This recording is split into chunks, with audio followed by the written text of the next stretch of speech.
കാരണം മലയാളികളുടെ മനസ്സിലേക്ക്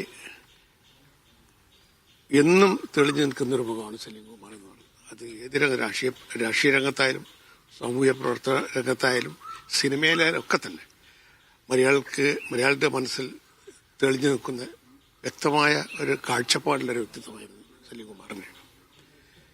സിനിമയിലെ അഭിനയം എന്ന് പറയുമ്പോൾ സലീം കുമാറിന്റെ ആസ്യാത്മകമായ രംഗങ്ങൾ എന്ന് പറയുന്നത് നമ്മൾ ചിന്തിക്കുമ്പോൾ വളരെ വ്യത്യസ്തമായ മറ്റുള്ള നിർമ്മാണത്തിന് വ്യത്യസ്തമായ രീതിയിലുള്ള അഭിനയ പ്രകടനങ്ങളും ഒരു ബോഡി ലാംഗ്വേജും സംഭാഷണ രീതി വരെ അതുവരെ നമ്മൾ മലയാളികളെ അനുഭവിക്കാത്ത ഒരു പുതിയ രീതിയിലുള്ള ഒരു അഭിനയ രീതിയായിരുന്നു സലീം കുമാർ മലയാള സിനിമയിൽ പ്രേക്ഷകർക്ക് മുമ്പിൽ കാഴ്ചവെച്ചത്.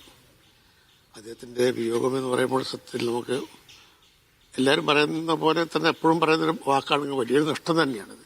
കാരണം ഒരു ഉറച്ച രാഷ്ട്രീയ നിരീക്ഷണവും കാഴ്ചപ്പാടുള്ള വ്യക്തിത്വമായ സലീം കുമാർ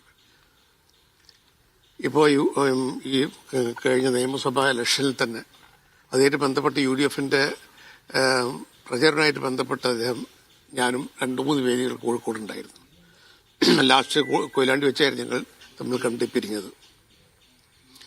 ആ പിരിയുന്ന സമയത്ത് എന്നോട് പറഞ്ഞൊരു വാക്കെന്ന് വെച്ചാൽ വല്ലാതെ വൈകിപ്പോന്നുണ്ടോ സിനിമ ചെയ്യാൻ, അത് വേഗം പ്ലാൻ ചെയ്യും, എന്നിട്ടോടെ എനിക്ക് അഭിനയിക്കണം സിനിമയിൽ എന്നൊക്കെ പറഞ്ഞ് അത്ര എന്താ പറയുക ഒരു ഭയങ്കരമായ നിഷ്കളങ്കമായ ഒരു രീതിയിലുള്ള സംസാരവും പെരുമാറ്റമാണ് സലീം കുമാറിന്റെ.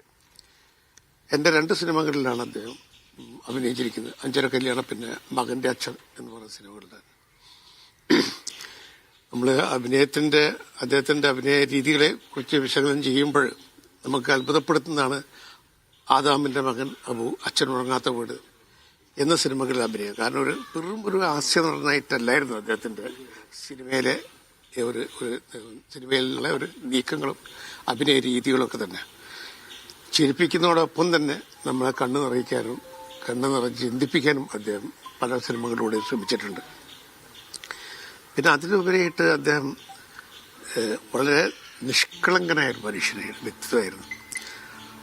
പിന്നെ അദ്ദേഹത്തിന് പറയാനുള്ള കാര്യങ്ങൾ ഒരു മറയില്ലാതെ ആരുടെ മുഖത്ത് നോക്കി പറയാനുള്ള ഒരു ചങ്കൂറ്റം അദ്ദേഹത്തിനുണ്ടായിരുന്നു.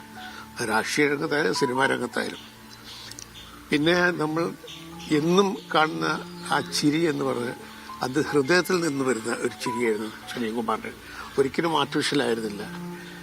അദ്ദേഹത്തിന്റെ പെരുമാറ്റ രീതിയാണെങ്കിലും സംവിധായകൻ VM വിനു അദ്ദേഹത്തെ അനുസ്മരിക്കുകയായിരുന്നു. ഒരുപാട് ഓർമ്മകളുണ്ട് എല്ലാവർക്കും പറയാൻ. അദ്ദേഹമായി സിനിമകളിൽ പ്രവർത്തിച്ചതിന്റെ, അദ്ദേഹത്തിന്റെ അനുഭവങ്ങൾ, അദ്ദേഹം പങ്കുവെച്ച രസകരമായ ഓർമ്മകൾ, അദ്ദേഹത്തിന്റെ സിനിമാ നിമിഷങ്ങൾ, അങ്ങനെ ഓരോന്നും ഓർത്തെടുത്തുകൊണ്ട് അദ്ദേഹത്തിന്റെ പ്രിയപ്പെട്ട ആളുകൾ അനുസ്മരിക്കുകയാണ്.